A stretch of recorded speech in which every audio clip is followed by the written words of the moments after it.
বিসমিল্লাহির রহমানির রাহিম। জাদুর আসল শক্তি ও সীমাবদ্ধতা। আমরা প্রায় শুনি কালো জাদু, বানমারা, সফলতা আনতে জাদু। কিন্তু সত্যি বলতে জাদুর কি এতই শক্তি? হ্যাঁ, জাদুতে কিছু প্রভাব আছে, কিন্তু আল্লাহর অনুমতি ছাড়া কিছুই ঘটে না। অনেকেই ভাবে জিন ও শয়তানের মাধ্যমে মানুষ অসাধারণ ক্ষমতা পায়।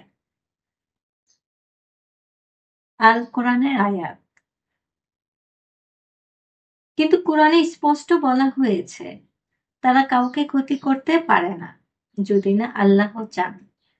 সূরা বাকারা আয়াত ১০২। আত্মরক্ষার উপায়। তাহলে আমরা কিভাবে নিজেকে রক্ষা করতে পারি? জাদুর আসল শক্তি আসলে কতটুকু? জানতে চাইলে সিরিজের পরবর্তী পর্ব দেখুন। খোদা হাফেজ।